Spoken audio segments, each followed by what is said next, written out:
What's up, family? I want to welcome you to another episode of Global Presence Talks.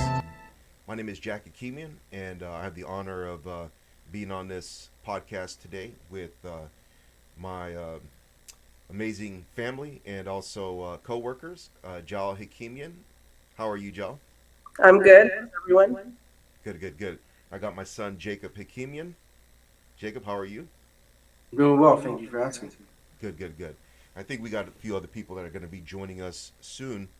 But man, we got so much happening in the world right now. Things are just crazy. Um, as you guys know, right now the major controversy is Kanye West. Um, Last week it was the Celtics coach. This week everyone's talking about Kanye West, and he's basically at war on so many different sides. Let me just play a clip here of his interview that he did with Fox News. Let me bring this up here, and I and then we'll get into conversation about. I care about people's responses. I care about the fact that there's more black babies being aborted than born in New York City at this point. That 50% of black death in America is abortion. So I really don't care about people's responses. I perform for an audience of one, and that's God. All right. So I mean, he's pretty bold here, talking about his faith, but obviously he got into many other conversations. He, started talking about Jared Kushner, the deal in Israel. He got into the conversation about Adidas and Gap and White Lives Matter. He brought that conversation up. I mean, he's just. It seems that he's at war on so many different levels, and then I guess he got banned from Instagram, and now he's on Twitter, and Twitter I think ended up unpublishing some of his tweets that he made about Jewish people, and then he said Jesus is a Jew, and of course he's also at war right now with Puff Daddy, and I guess Puff Daddy spoke about his White Lives Matter shirt that he did with Candace Owen.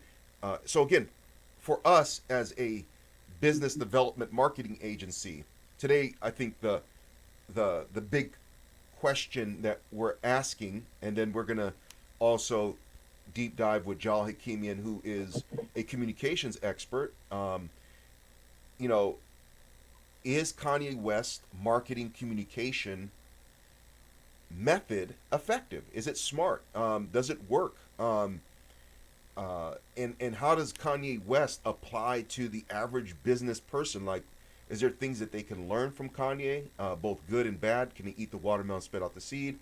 How does his voice, this issue of helping business leaders get their voice out, which is very important in this day and age when it comes to marketing communications, is the voice of the company. There has to be a voice. Companies can no longer hide behind just products. We know that. They need an evangelist. They need a voice. They need a Steve Jobs. They need a Mark Zuckerberg. They need a face, because people just don't buy into the product, but they buy into the personality and the mission of that organization. So again, these are some big questions as we look at Ye, or Kanye West, and his marketing communication style, and the power of controversy. Is controversy effective? When is it not effective? Is there a difference between cult of personality versus institution? Is there a short game? Is there a short game reward to this versus the long game? How does this affect his other brands? So again, these are some of the top the discussions. I think we got Vincent that was able to join us. Vincent, how are you? Hey, what's going on, team? Glad to be here. Good, good, good, good. All right. We'll dive right into this. Jacob, you're the youngest person in this conversation. What's your thoughts on Kanye West as a marketing communicator? What do you think about him? Um, I'm sorry, I'm hearing some feedback from someone. Oh, let me see here. Could be me. Testing. Testing 1 2. Okay. Okay. We're good. Yeah, so sorry about that. But yeah, so Kanye is really talented musician, of course. Um I enjoy his music, but I don't know if this is marketing that he's doing. I think maybe he's just been off his meds a little bit too much. But yeah, I don't obviously, of course, I don't approve of what he's tweeting out, whether he means it to be anti-Semitic or not. Twitter locked his account right after Instagram, locked his account for pretty much the same thing. He posted on both platforms anti-Semitic post. So for that reasoning, they blocked both of his accounts. So yeah, I definitely don't approve of what he's doing, whether he's going through something or not. So.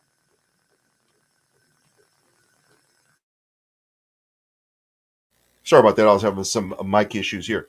Okay, so you think that basically it's what? Well, first of all, I disagree with you. You said I don't know if he's marketing. Everything Kanye West, Kim Kardashian, and people who are famous do is marketing. But I You should know, have said good marketing, right? That's what I yeah, should have yeah, said. yeah, Yeah. because they understand publicity, people talking about you, sales, it works. Um, uh, Jhael, what's your thoughts? My first thought was exactly what you said. You're always marketing, if you're in the public eye, uh, because marketing is simply the message you're sending out to people about who you are, your relevancy, and your appeal. But I don't think Kanye thinks in terms of that marketing. He thinks in terms of platform and making a statement. And so he's always been someone who um, speaks whatever he's thinking at the moment, whatever he's thinking or saying, whatever conviction is building up in him. He has not shown himself to be someone who is calculating in terms of repercussions and people's responses. How's this going to go over? How many people are going to like it or not like it? Is this something that would get me, in Twitter jail? He doesn't think in terms of that. I will say that it has worked for him, and the reason that it works for him is because of his talent. At the end of the day, people are not buying Kanye, the thought leader. People are not buying Kanye, the moralist. People are buying Kanye, the rapper, and Kanye, the designer. Therefore, for Kanye, it works because it just puts him back in people's faces. The same way it worked for Trump. If you notice, whenever things start going away and you're not hearing about Trump for a couple of weeks, couple of months, he will say or do something really extreme. And people are like, why would he say this? Because we're now all talking about him. I don't think Kanye's motivation is that people would talk about him. It's just a byproduct, and it works because he's an artist. I think that there's going to be cost, but they're costs that he can afford, whether he's calculating them or not. For him, because his talent is so great, is so well received, he has always been this personality. Just with every billion that he makes, we pay more attention to what he's saying and doing. This is not new. I mean, if you look back, we were looking at a video of Tupac Shakur. He said very extreme things, contradictory things. He would be misogynistic towards women and then put a song out about his mama and respecting women. Only the rap community talked about it. Actually, we talked more about Tupac Shakur posthumously than we did during his actual life. Kanye has achieved a certain amount of notoriety where we talk about him even more. And since we're going to talk about him, he's going to tell us what he thinks. Since people are interviewing him, he's going to tell people what he thinks. He's not telling people what he thinks to sell a product. And that is the difference. So even though it is everything is marketing, everything is promotion, his motivation is his thought process is not about the marketing. It just so happens he's got the kind of personality that it does affect the marketing and the companies that are associated with him. Right now, the companies are in their boardrooms weighing the opportunity cost. of whether or not they continue business with him. Okay. They're not thinking we agree or disagree with his statement. They're just like, is it more valuable to continue to support him, or is it going to cost us way too much in capital because of our clientele? Vincent, what's your thoughts? Yeah, man. I mean, Jhael, that's definitely an interesting perspective. Um, Being able to remove that, I think you're right. I think, too long we lose what Kanye is doing if we think that it is just about marketing. I think it's something entirely different. And because of his success and his achievements, he can play in that arena, unlike other people. And so I think that if we look at it as that, he is essentially just sharing his thoughts that I think are genuine and true to where he's at, and just kind of allowing us to wrestle with it. And I think it's something that that's needed, right? This is a space that's needed to discuss these ideas, discuss these thoughts, those thoughts, and for him, I don't think it has an adverse effect in terms of the companies that are associated with him, them deciding, hey, do we want to be connected with this kind of publicity? But for him, I think it only pushes him further because there are people that it resonates with, not just the message, but even the ability to be able to share one's thoughts and could care less about what anyone else thinks, particularly anyone in the entertainment industry, right? Because his thoughts are kind of his thoughts oppose the industry that he is in. And he doesn't really care much, which does resonate with some people because it reminds them of, I think, some of the similar things that Donald Trump used to do, and that resonated with people, just kind of going against the grain, going against what most people would deem to be the talking points. He's not doing it, and he can afford to do that. Okay. What if all of this, if he was a marketing genius and he wanted to be a thought leader, what if all of this was simply to make the statement, don't tell me Black Lives Matter, when 50% of Black death is abortions every year? What if all of this was just so he could make that statement and be heard? Okay. So you feel like maybe there is a social component to what he's doing. But again, I think Vincent, you said earlier, like you don't think it's necessarily marketing. Are you saying that there's another agenda? Is it political power? Is it economic power? Sales?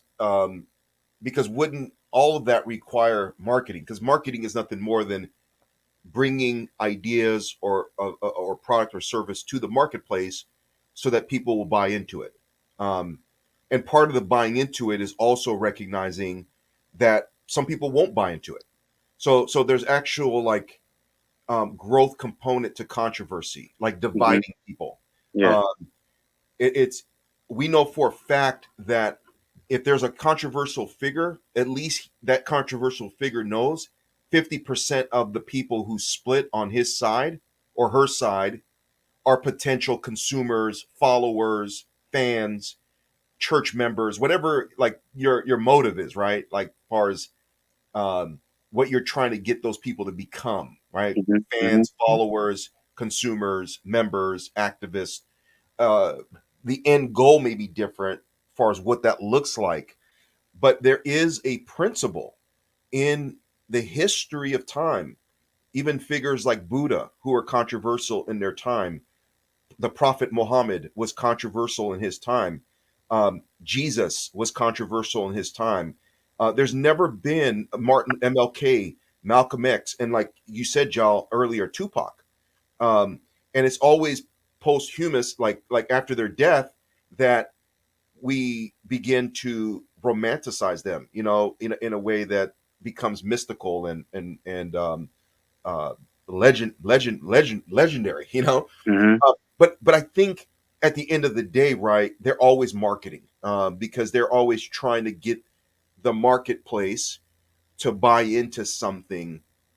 Do you guys think that his example is good for companies?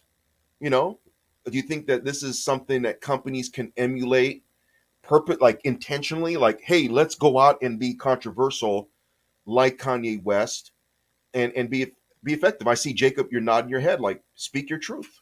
No, I mean, I think we have to remember that he's Kanye, so he can both get away with certain things and in the midst of, and also not get away with it in terms of, oh, everybody's going to think he's crazy, but it's not going to do a lot to diminish who he is and what he's known for, throughout all the years. He's said some crazy things in the past, and he always manages to bounce back because of how gifted he is with both musically and also creatively. So I think you have to remember that. And if a regular company tried this, if Apple tried this or something, I'm sure they still have sales because of how dominant they are, but it's not the same thing as Kanye doing it, especially when people know of his mental issues, and things of that nature. So, But let me challenge you.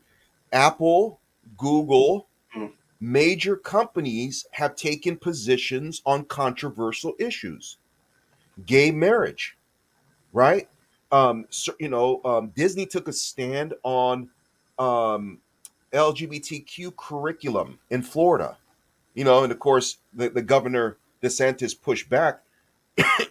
So I think that there is case studies of companies doing their market research and saying, you know what, 60% of Americans are landing here, 40% are over here. but We don't really care. We don't that's not really our market. And even if it is, they're still going to use our products. But generally the world is leaning in this direction. So I think they make calculated market decisions, but they do seem to step in on controversial issues only after the wave is in their side. I see you're nodding your head, Jhael.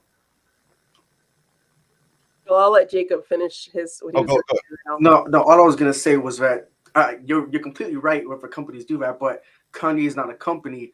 I don't as smart as he is, and I know you said that everything he does is a market is him marketing.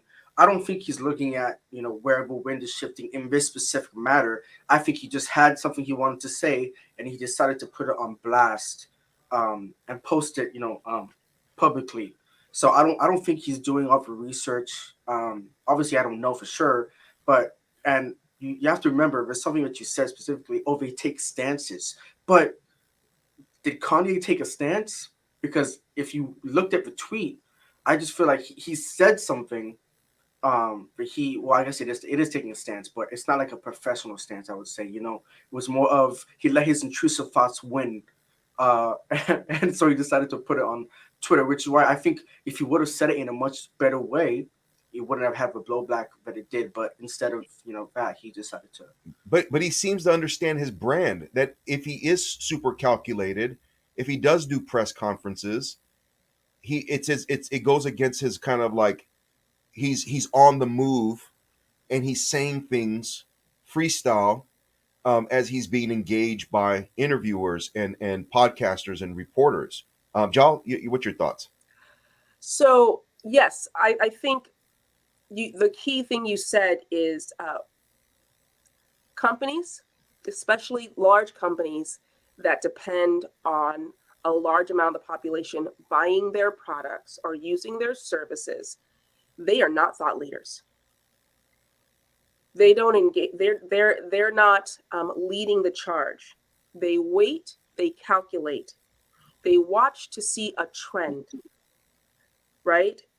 And where the majority of public opinion, especially their specific consumers, so they may go demographically, where they're going to fall on an issue, and then decide if they're going to capitalize on the current controversy in a way that could benefit them overall monetarily.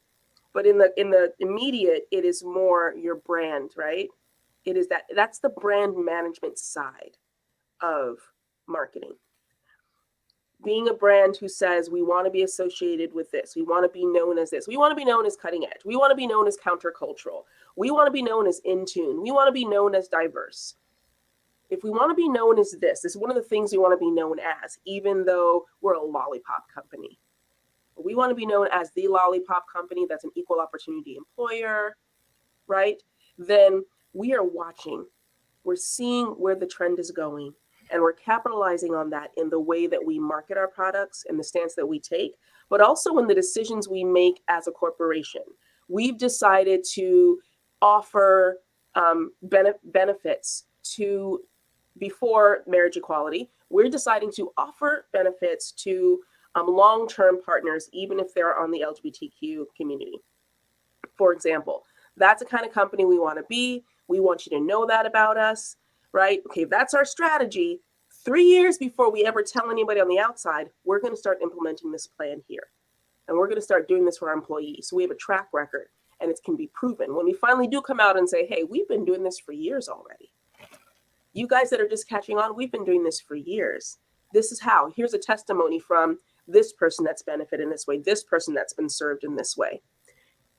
That is very calculating. But what you won't see is big corporations, big brands being the thought leader, talking about an issue, taking a stance on an issue that is unpopular, that is obviously unpopular. It's okay to be controversial. It's just not okay to be unpopular. Okay. Vincent, what's your thoughts? Yeah, I think companies are taking positions, controversial positions, consistently, all the time. And some that we know and some that we don't know. So I don't think that that's the question that we're asking, because companies do that, and we have examples of those. Obviously, Chick-fil-A, and some other companies that have taken controversial decisions. I think companies are a little bit more calculated in terms of where is this going to fall with my bases. And I think that what's important is again, there's not that CEO is not necessarily kind of going out there and saying any and everything that they want to say, right? Primarily because they have a company that they represent, they have some people that they represent, so they're not alone. Kanye has a little bit of freedom to move like that. I mean, because yes, what effects it could have is the extended relationships, i.e. Gap, Adidas, but they're not necessarily. He's not necessarily running those companies, right? He is contributing. He's a fashion designer. He's those things when it comes to his relationship with those companies. A CEO, on the other hand, that impact might be a little bit different because the CEO there's certain chains of commands that the CEO has followed, right? Even though they're the CEO in the top, there's still like a board that they have to answer to. So it's not that they're just kind of, I just want to say whatever I want to say. And we saw that with Papa John's. Papa John's, who started his own company, it was his company. He got kicked out by the board. And so I don't think the CEO has that kind of freedom as a Kanye, but companies are doing this consistently. And I think there's a question that we're raising that I think is important to look at, right? This thing about being popular, right? I think companies are more afraid of not being popular, as Jhael said, right? And that's kind of where it's at, because they're looking at the market, they're doing their research to see where the market is going, and then they're making decisions off of that. And some decisions, very rarely are companies making unpopular decisions. That they're just not going to risk it like that because they just don't know. They're not clear. I mean, they know it's going to hurt their bottom line, and so if they can take the hit with the bottom line and take a stance, because it's interesting enough. I think the market. And I don't know that obviously there are researchers that have done this work and can tell based on the numbers what's better. But the market are probably people that take a stance. The market tend to agree with it. There's a reason why those like Trump and Kanye still do remain relevant like that. These individuals take positions. Even as we look at Ron DeSantis, he's taking positions that are not popular, but yet there's still a good bit of support there, right? And so just kind of looking at that, it doesn't always fall the way that the CEO or the companies or the corporations think it's going to fall. But just being able to recover from that and bounce back from that, knowing that, hey, you got to consider the cost, right? That there's a cost, and hey, we're clear about it. It aligns with our mission. It aligns with our values, and then that's just what we're going to do. We're going to go in that direction. Right. A good point would be, even if it's not popular by the populace, when you look at your demographic, right? It's popular with your demographic. It's approved by your demographic. Yeah. Another thing to consider is that Chick-fil-A, In-N-Out Burger, these are not board-run corporations. These are still owned by the families. They still, right? I'm sure they have board of directors and things like that. But Chick-fil-A, when Chick-fil-A entered that controversy, it was still the original owner, and he wasn't in the same situation as Papa John's was, right? He controls heavily his. He's not a. It's not a franchise in the traditional sense of a franchise.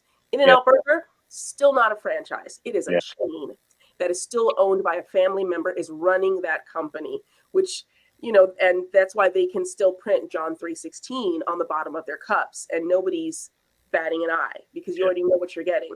That's why when there's someone called for a boycott of Chick-fil-A at one point, even the people that were supposed to be affected by the owner's statements on Chick-fil-A, they were like, when you find me a better fried chicken sandwich, you're a boycott. In-N-Out Burger, same type of thing. And so when the difference there is those sole proprietorships, those small family, small in terms of the power at the top, it's still an individual person or family, as opposed to having to think about shareholders and your board and things like that. They still, and what's crazy is a lot of times they're not making statements on behalf of the company. When you have a controversy like that, someone's pulled out something that they heard him say for this, for that. They're not doing it in terms, the difference between Kanye as an individual, he's always representing the brand that is Kanye. Alma Puente wrote, he is definitely a good communicator. He doesn't always say what people want to hear, but that's part of being a strong communicator. He is controversial, breaks down the status quo, and has people questioning things all the time. Yes. And then, let me see, Jimmy Productions wrote, Kanye is his own boss and is not really chained up by anyone, so he can say statements that are not popular and still keep his fan base. Wow, that's pretty powerful. So it seems to be that there is a difference between an individual brand that has grown its fan base by the very de facto that it is controversial and saying things that always question, like Alma wrote, question people's positions, and a company that people expect to be neutral around social issues because they're delivering a product or service to the general community. So, and I think that for example, like Adidas, here we go here. Adidas, took a strong position on BLM, right? Black Lives Matter, and that kind of hurt them a little bit. There was a lot of Anglos and non-blacks that have issue with BLM as an organization versus BLM as a movement with a message, right? I think most people agreed with the BLM message, which was Black Lives Matter, and we do need to deal with historical injustices in those communities, versus the wealth that was acquired by key BLM members, the political posturing, the wholesale kind of endorsement of the Democratic Party versus being truly what's the term nonpartisan, because really you're trying to get all people, whether they're independent, libertarian, Republican, Democrat, just people in general, on caring about a topic that deals with humanity, right? But when I think Kanye's issue with BLM is probably more that organizational, political kind of posturing versus a true organic movement, which I saw myself as part of the movement, and proudly I supported the Black Lives Matter movement and still will in its core message, that there is something about Black lives, which is ironically what Kanye brings up in his rant on Fox, which is Black babies are being aborted in mass numbers, which is creating depopulation of the Black community in America. And If that's I could something. add to that, so much so that a couple of years ago, for the first time, Hispanics surpassed African Americans in percentage rates of population, not just growth, but as far as For a long time, blacks were a few percentage points ahead in far as who was more, who's black. It was whites and then blacks, and then Hispanics and then others. Now it is whites and then Hispanics and then blacks and then others in population. Yeah. Yeah. So I think, so the lesson here I think that we need to consider is the fact that like Kanye is to some degree an effective marketing communicator, but he seems to be going over the line when it comes to issues of privacy, when it comes to issues that are intimate. In fact, someone wrote on YouTube, Tamani wrote, I think some or majority of Kanye's actions towards his family are abusive, like publicly exposing family problems. Imagine the reaction and feelings of his children in the future. So, I mean, this is absolutely true, but his argument seems to be that the Kardashians were basically working against him, trying to set up a narrative of him being crazy, and therefore most likely trying to work to take his kids away. Now, again, that seems to be his counter response, which is a legitimate issue when it comes to men, Yeah. fathers who are in child custody battles. And I have talked with and worked with men Yep. who are demonized through the process of divorce and child custody issues. It seems that he was trying to use his public voice to deal with that. Again, it seems that he does cross the line in his continuous uh, conversations about bringing up Kim's name. Like sometimes I'm just like, why are you bringing up Kim right now? It just seems so off. Jacob, you had something to say? Yeah. So if you want, whether it's custody of your kids or you want your kids back or you want to see your kids, doing what he did is not the way to go about it. Especially if it was to, be brought up in the court of law. I don't think anybody will look at it and be like, you aired out your family's public, your family's issues in public because maybe you were trying to draw attention to it. Maybe you just want people to know what was going on. Either way, discounting even the law of a court of what could happen, what people could bring up on you, his kids in the future, or even now, because they're not some of them are super young, but I'm sure they're smart enough to realize what he's doing, and I don't think that was at all the right way to go about it whatsoever. No matter what he was feeling, no matter what his defense was, there's just certain things you don't do, especially as a father. I feel like so. Yeah. I'll say this much. And I think he might have said this in that interview with Tucker Carlson, right? What we're seeing publicly, there had been some other conversations that have been going on privately, and he just kind of seemed like that he wasn't getting anywhere, and this seemed to be the thing that helped him to finally get somewhere.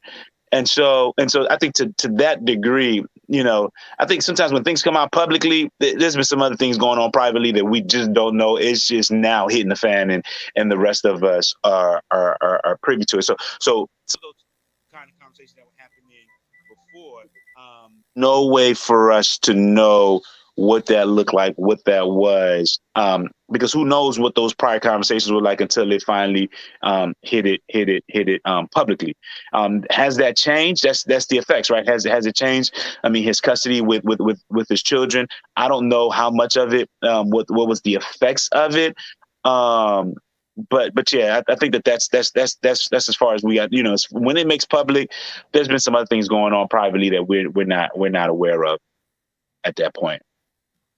Okay. Last question here. Why has Kanye's net worth increased despite his controversial stuff? What do you have to say about that, Jhael? The value that people put on him is not his thoughts or his conduct or his morals. The value that he provides to our society is his creativity through his music and his fashion. Okay.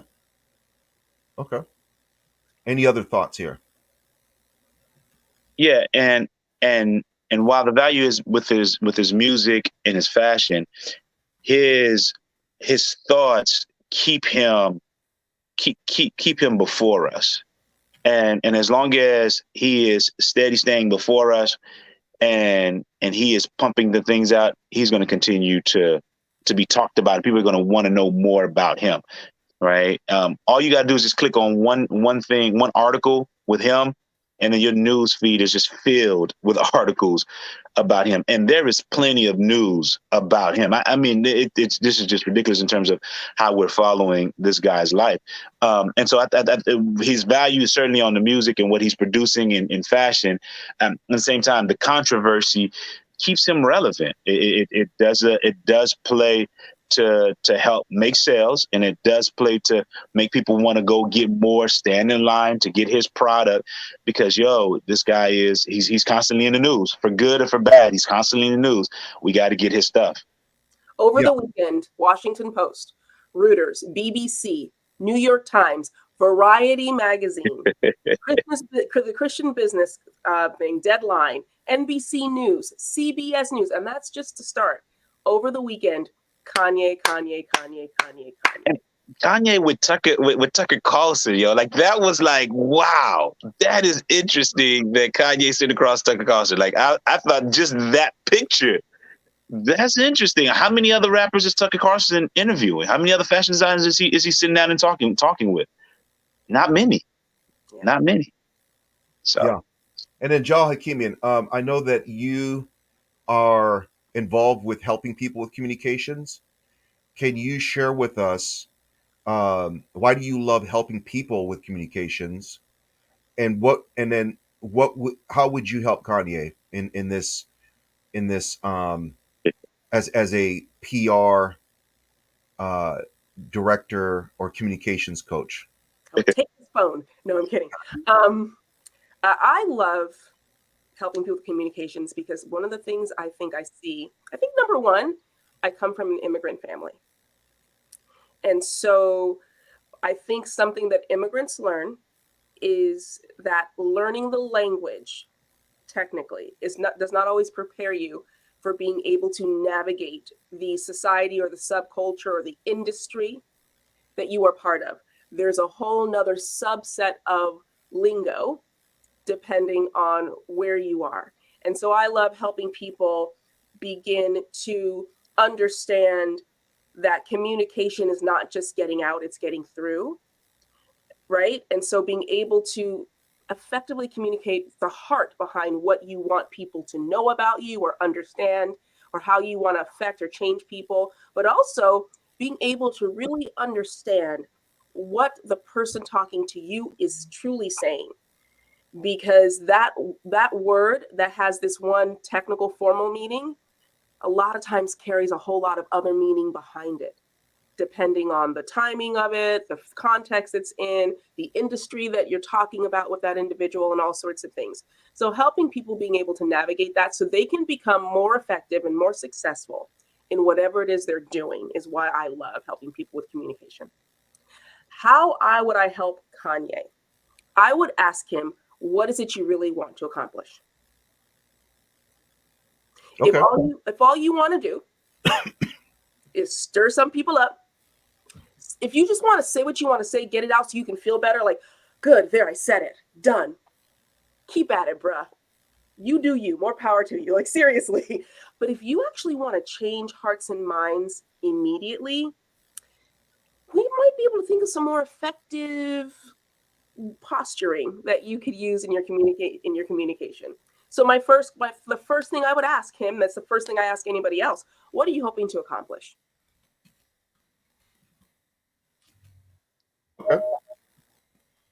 Okay. And then tell me a little bit about some of the work that you do in communications and how you can help people. So one of the bread and butter of what I do is really helping people tell their story. Tell their story in a way that enables them to communicate effectively a good picture of who they are in a short amount of time. a lot of times there's so much that people want to tell people about them as an individual or them as a company or a specific experience. And it is not having the desired effect we want with our listeners or with our audience. And so one of the important, I think most important things that I do, the bread and butter of what I do, is working with people on their company story, their personal story, why it is you do what you do, how it is you got here and how you do the things you do effectively, and what would be the benefit to other people in partnering with you. And if we can get people to begin to refine those 3 key points on their message and then see everything else that they add to their messaging as the embellishments and the extra details, that would be great. The second part is once they got down packed that really good story, making sure they understand those embellishments and details, which ones are going to be the most effective with particular audiences. This word goes over well with this audience, this word doesn't. This imagery really resonates with this audience. When you use this imagery, here's the story you're telling about you as an individual, you as a brand, you as a company. Is that the story you need to be telling in this particular moment? Is that going to help you achieve that goal? And that's the main thing of what I think the value that I bring to the people and the companies that I work with. All right. Well, thank you so much for sharing. And Vincent, any questions for Jhael as a communicator? Anything you have for her? Yeah, Jhael, something I've been picking up on and listening a lot of is this thing about story, and you even mentioned it, trying to get someone to tell their story. What are you looking? What are you hearing for in the story? What's the thing that you're pulling out in one story? The main thing is the why. Yeah. I wish I could tell you something different than probably what you've heard from everyone else. I wish that Simon Sinek hadn't, basically trademarked the why. If you guys don't know Simon Sinek, he is a great person to listen to for how to tell your story and how to communicate. He talks about starting with why. That is the main thing I'm listening for. But when I'm looking for how to help people with their why, I'm listening for a couple of other elements. I'm really listening for the words that paint a picture, the imagery, those type of things, the things that really, if you want to tell someone, I'm a great person, I'm a generous person, I care about this issue, it is more effective that you exemplify that with a quick story or something else that kind of gives a hint to that value than to say it. Yeah. Because the listener feels like they are just making that decision about you, not that you are imposing a perception upon them. Yeah. That means they're more readily going to accept that perception because they've come to the conclusion themselves by listening to you. And so if you can effectively convey values, skill set, even your repertoire as far as your resume, the things you've done, without having to list them out. I work with a lot of people that run for office or have run for office, and when they tell their story, they love to start with their resume. Yeah. They love to start their name and title. And I tell them, nobody cares about your title. Yeah. People care about what you're going to do that's going to benefit them. It's WIFM, WIIFM. What's in it for me? That's what people really care about when they're listening to you. And so the why of why you do tells people that what value you have that makes you very trustable and reliable because you're doing it because of this value and conviction. And then the what of what you do when you're conveyed in a way that shows people the value for them, the benefit of partnering with you, the quality of the engagement they're going to get from you. Those are things that is most valuable in communication. Yeah. That's good. All right. Well, thank you so much. This has been good. And we try to have these conversations every Monday around major business, communications, marketing, social issues that relate to, again, business leadership, nonprofit leadership, ways that we can grow, things that we can learn. And this morning, as I was basically walking and reflecting on our podcast, I was thinking like, wow, like it's so important that we reflect and meditate on the decisions that major leaders are making, from the Elon Musk to the the Kanye West to the Joe Bidens, and really learn. Like, we need to really reflect. I have a feeling that people are absorbing so much social media and news that they don't think and reflect on it enough to say, what's the lesson here for me?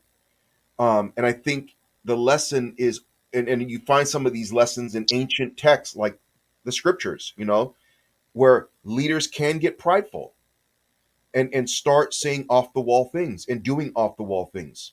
David, right? King David, he got really prideful and he felt like the rules did not apply to him, and he got his butt into a lot of trouble.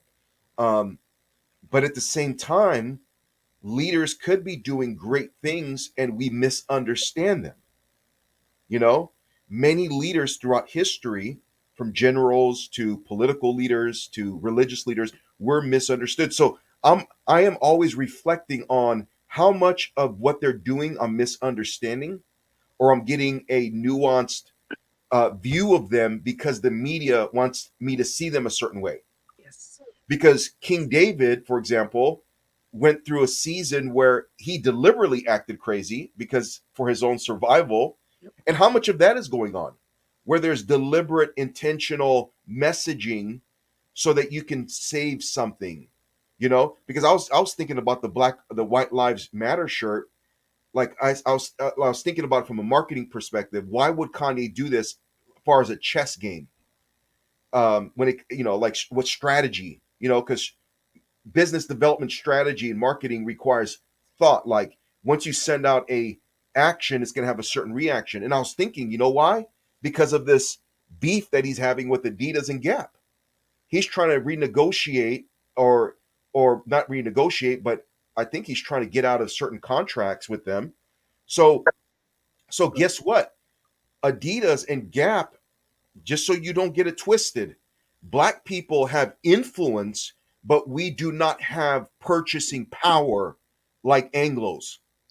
When it really comes down to it, okay, this is why the abortion issue is so important. Like, we need more black babies in the world, politically, economically. When your population is being terminated, where they don't even have a voice.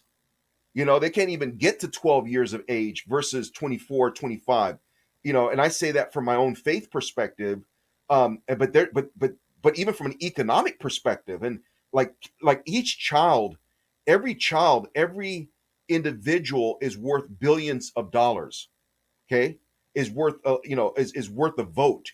So I was thinking, man, with this battle with Adidas, he may be posturing himself in a way where he is basically speaking to the white base that Adidas and Gap depends on. Because, and he's highlighting the fact that these organizations were pro BLM, even to the detriment of, like in Minnesota, or when the big, controversy happened, with what's his name's death, and some of the, the rioting and things that happened. My mind is going blank on the individual that was killed. George Floyd. Yes, George Floyd. Yes, and I should know that, but there was so much controversy around how effective is burning and looting and rioting, and many whites who were pro BLM movement and are concerned about black people, kind of, the polling showed they kind of like took a step back and said, wait, here we go again. Is this another Rodney King situation? And of course, you had that white gentleman that went over there with the gun, Rittenhouse or Wittenhouse or something. Rittenhouse. Yeah, and he ended up, killing a couple, So the point of it is, a lot of the companies kind of pulled back a little bit. So now Kanye, by highlighting White Lives Matter, which no BLM, no black person disagrees with that sentiment, right? Most in good faith would say, yes, white people's lives matter, Latinos' lives matter, everyone's lives matter. But we're highlighting the unique judicial and legal injustices that are happening to Black people with this movement, though the message and the politics got kind of convoluted. But now by saying that statement, right, he is endearing himself to white people, and that's why Vincent, he would show up on Fox News. Very intentional, very calculated, which again I would challenge even Jacob's thought that maybe Kanye is not intentional, but he's just kind of flying off the handle. I think that's the problem with Kanye, is that people think that rappers that are talented are not calculating and deliberate and understand the political, social, religious landscape. And it seems that Kanye is more of a genius when it comes to that respect. And I would submit Jay-Z is another one. Him and Jay-Z are from a different cloth, a different level, because Jay-Z's calculating, but he's the opposite of Kanye. People say who know Jay-Z, and that's the brand he has, that he's sneaky, he's sly, he's quiet. He's going to kill you softly with a song. Again, I don't know, but that's the brand that I hear from hip hop culture, that of artists and rappers that know him, that he's the opposite of Kanye, where Kanye is the roaring lion and Jay-Z is more of the sly serpent. My faith tells me both are appropriate at times, to be a loud, obnoxious prophet and also to be a cunning serpent who's wise as a serpent but gentle as a dove, you know? So I don't know which approach is better or worse, but I do think that both of them, both the Jay-Z style and the Kanye style, when it comes to business growth, brand growth, are effective, and don't underestimate the thoughtfulness of these individuals and the way they understand race. And I'm going to end with this. I think like Trump and Obama, all great politicians, they're double-tongued. That's why Kanye one week could be like, look, Black people, you need to stand with me because we're tired of Adidas and Gap and all these brands taking advantage of us as Black people, Black artists. And then the next week say White Lives Matter and basically go on Fox and pander to white people.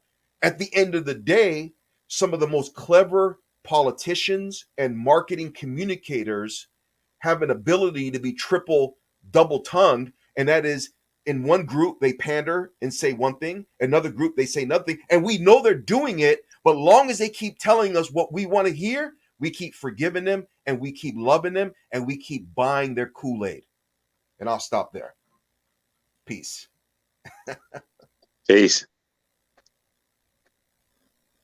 Bye, everyone. All right. Bye. Goodbye.